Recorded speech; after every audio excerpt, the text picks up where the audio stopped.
Ladies and gentlemen, welcome to episode 62 of Pocket Edition. My name is Sully, your regular host of the show, and today I'm joined by Count Fracula. I don't think I'll bother asking you how you are today, Count, because we just recorded a good episode, I think. Hi! I'm back again! Don't break the illusion. Oh, it was a week right, ago, yes, on weekly it. show. Yeah.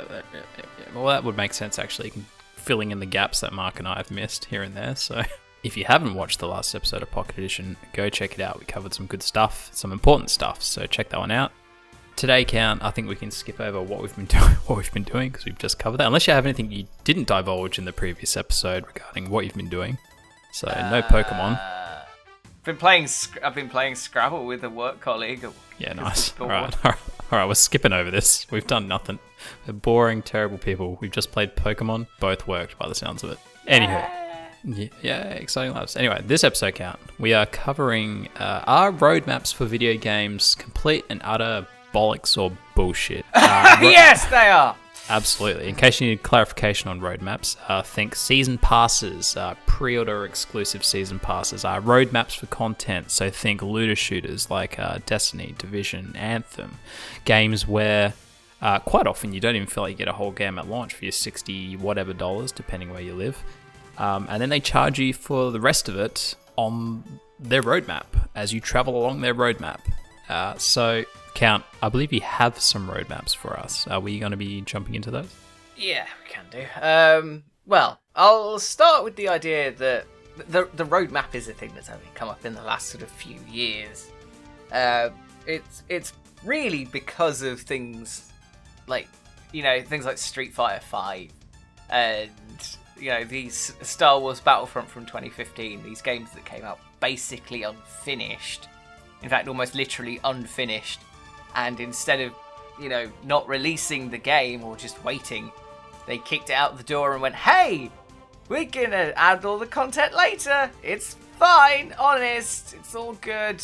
We'll do that. Yeah. It's fine. Just buy the game. Give us the money. It's basically that. That's why they do these things. It's not to, keep you playing the game. It's so that they could boot it. Well, it is and it isn't. That's part of the reason. So they keep you playing the game and tempted to spend money on the microtransactions. But it's also because they want to boot a game out the door before they've finished it so they can get the money back. And then quite often. Just fill in the gaps later. Yeah, quite often. I mean, that's certainly the case with Destiny. You can't even argue that with Destiny 1. They found the content, right? That should have been present day one. Destiny 2 had a better campaign, but still had a lot of it seemingly didn't really feel like a whole game. Anthem didn't feel like a whole game upon release. Every looter shooter that's come out, bar, I believe, Division 2, which has had pretty good reviews in terms of its actual day one content, everything else feels like it's just missing something. But even other games, though, with these roadmaps, even if you do get a whole game, what do you think of that? If you get that, if you feel like you've gotten your money's worth upon the initial release, and they've released a roadmap or a support map, or whatever the fuck you want to call it, for DLC and expansions, how do you feel about that? Like, what if something like The Last of Us came out and delivered a phenomenal single-player experience, and said, here's our roadmap with 3 expansion packs on it? You say that, Spider-Man did that last year. I think that they've had the DLC planned since before launch, and I don't know. I don't really like that. I don't mind DLC in a game, don't get me wrong. I think that's fine. Specifically, I'm on about DLC and expansion packs. I'm fine with it, but I would prefer it to be something, especially when it comes to like missions and whatever, or like levels or whatever. I'd prefer it to be things that have been made, after launch. They're going, hey, this game did really well. We're going to make a little bit more content for it. Hope you enjoy it, guys. Rather than, we've partitioned this bit off from the game's development, and we're going to give it to you later for extra money for no reason, which tends to be what a lot of them are doing nowadays. Yeah, I think, I definitely agree with that, mostly, pretty much. I think what bugs me about it, though, is the fact that before we're even releasing the game, we're already talking about these roadmaps as selling points. Yeah, right? we're going, hey, look at all the content that isn't here right now. It won't be here on launch, but it'll be here in a year. A year to 18 months later. Like, look at Destiny, you know what I mean? Yes.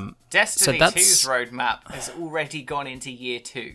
Yeah, they're using it as, like, something that they're using to increase the value proposition of that title, but it's not even present yet. So we fucking shouldn't be buying it based on these roadmaps. We should be buying them based on what is their day one, which I don't think happens a lot anymore. Like, I hear people all the time talking about pre-order bonuses. Like, thank God, like, good on them, fucking love EA, like, releasing, don't worry, like, 6 months, we've got 3 expansions coming out. If I pre-order here, blah, blah, blah. It's like, are you serious? Yeah.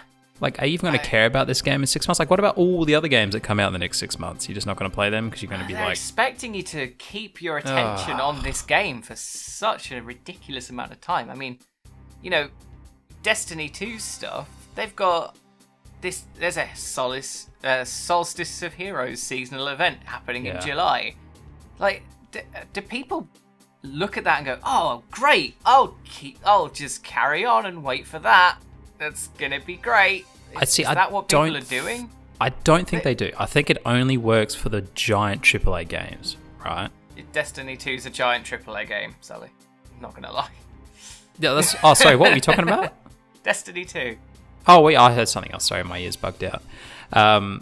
I think it only does work for those games. I think it only works for, like, you know, your Battlefields where they know people play the entire time through each release, right? Every 2 to 3 years. You know, they got that hardcore fan base. It doesn't go anywhere. It's not going to work for the small guys, but it is mostly only the AAA guys doing it. But I think it just bothers me when we're talking about it before the game even releases, and then we get half a game upon release. I think the only time... it's just gotten so elaborate, hasn't it? Anthem had about 6 different launch dates as well. And you're looking at it and you go, why are you making this so convoluted? Yes. And so did Battlefield 5. That had a bunch of different release dates as well. So it could be an EA thing. But even Borderlands 3 is already sort of starting to get there. Because they're talking about... They've had the details released about, you know, there's going to be the launch. Then there's going to be the deluxe edition that's got, you know, all this extra skins and content in it. And then there's a season pass as well already that's been announced at the same time as the game pretty much. They've gone, hey, it's also got a season pass. And they've also announced that a particular version of the game, I think it's the version of the game that you buy that includes the season pass, will go up in price a couple of days after the game's launched. So they're basically manipulating you into buying it if you want the best value. Pre-order the game! Yeah. Pre-order this edition of the game, the more expensive edition. Give us your money. So, I mean, it's gotten so ridiculously elaborate and become this scheme to try and pry open our wallets more. I think it's important to announce that you are intending on supporting this game post-release, no matter what, whether it bombs or not, right? But I think the roadmaps have gotten too elaborate. Like, I think we could have had a Destiny 1 or 2 or Division or Battlefield, and the publisher or developer could have said, the game's shipping on this date, with these modes, game modes, etc., right? And then simply announce, throw the roadmap out, simply announce that you're planning on supporting it post-launch via DLC and expansion packs. Leave it at that. Don't try to bundle shit into your $60 purchase with a pay a little bit extra now type crap. Don't sell season passes. Don't release these elaborate roadmaps. Just announce that you're planning on supporting the game post-release. You know, I don't want to know what might be coming to the game in 6 months. I want to know what your game... Yeah, what I want to know is what your game has to offer me right now at the point of purchase. Exactly. I want to know what you're offering. I don't want to know what might be coming in 6 months. That's not going to sell it to me because A, it's not here yet. It's not here when I'm putting my money down. And B, it might not even come. They might suddenly announce, 3 months down the line, they go, oh, well, we've had to cancel that because the budget wasn't there. Yep, or that's happened for before. whatever reason. Yeah. So it's the same thing as buying... It's more annoying even than buying an early access game. An early access game, you are only guaranteed what you put your money down for. Like, you're only guaranteed the product that you have currently put your money down for. Like, some people buy an early access game and look at it like it's a promise for future content of the game, and it's not. Early access gaming, Like, if you buy a game in early access, you are only promised the exact product that you buy at that point. When you've put your money down, they are under no more obligation to you. Mate, it's the same thing with the early access, isn't it? It's gotten too elaborate. Bring back the fucking demo where your game was 99% done. Use that to sell your game. Don't go selling early codes of your game. And again, hey, look, we've done about 20% of the game. We've got a sandbox with the vague features we want to have in.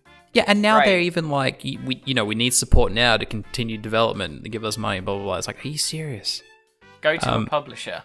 Oh, God. But, I mean... take your idea to a publisher if you're that desperate for money. I know it might be a bit more difficult than it used to be, but if you've got a good idea, it'll probably get published. Yeah. I can see the value in early access to a degree, but it's just a case of the vast majority ruin it for the few honest people on there. Definitely. I mean, circling back to roadmaps, if you're a consumer... like you said, Count, it needs to be a case of asking and seeing what you're getting for your $60 purchase, consuming that $60 purchase, and then, in a sense, continuing negotiating with the developers as to what's coming next and if it's worth your money. Don't get sucked into roadmaps and all this crap, because quite often these days, you don't get your full $60 purchase, and like you said, Count, it's becoming more and more obvious that a lot of this content's being restricted, or I'm talking about further down the roadmap. It's being cut off or restricted to further down those points of the road, or they work on it before the game's even done, and that almost hampers development, I think, of the actual normal $60 portion of the game. Like, it's one of the two. Something's affecting the original lump of the game that's being sold as that $60 purchase. So, just don't buy into it. It's not good for the industry, I don't think. Or it might be good for the industry, but it's not good for the consumer. Definitely not. So, I don't know. Maybe we're the odd ones out, Count. Maybe everybody loves all these DLC passes, pre-order bonuses, and roadmaps. Maybe, but I have to admit, wrong. Yeah, I don't hear many people complaining about them. I don't know why. I don't know. I mean, maybe it's just because majority of the time at the moment they're not asking for money up front. They're just releasing a roadmap. But I think people aren't putting two and two together, where I think sometimes these roadmaps, like I said, do hamper the game, the $60 game that you buy day one. So, well, wasn't that a depressing thing? Still. Yeah. I mean, to put a positive spin on it, I'm sure it has been done right somewhere. I don't know of one.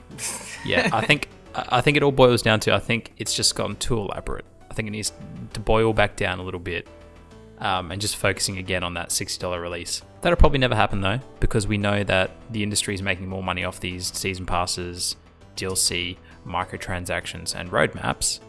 They're making more money than just the $60 release. So that's what's more important to them. Oh, yeah. Everything outside of the $60 release. Yeah, it's always the case anyway in game development that, you want all the money in the world. You don't just want enough money to turn a profit. Yeah. They want all of your money and all of your time. Unless you're earning hand over fist more all the time, you're not being viewed as successful. Exactly, because I mean... and that's the issue. Like, the Call of Duty developers in particular, I feel sorry for them, because Activision are expecting them to be breaking sales records every single time. And... like, the new Call of Duty sold a shit ton of copies. It probably made them a ton of money. But it didn't sell enough quickly enough for... and Activision... they say they were one step short of going, oh, this sold disappointingly, even though it sold amazingly. Yeah, and it's ultimately, like, in terms of being something that had a return on investment, it would have crushed it. But again, to like appease shareholders and the business, you make projections based on your properties earning more. So when they don't, then it's viewed as not being successful, which is just ridiculous. So it's just, again, it's never content. Everyone's so greedy, aren't they? So yeah, it's unfortunate. So I don't know where we're going to go or what's going to happen. I feel like games and services are just going to continue to run rampant. But I mean, again, my message, I think, is just look very carefully at what you're purchasing. Specifically, just you need to be setting your eyes on what's immediately in front of you day one, because that's what's really important. And I think being a developer or publisher, you should be, I know you're making more money in everything outside of the original $60 purchase, but at the end of the day, if that original $60 purchase isn't good, that's going to impact your review scores, and people do listen and follow review scores, and they will not purchase your game.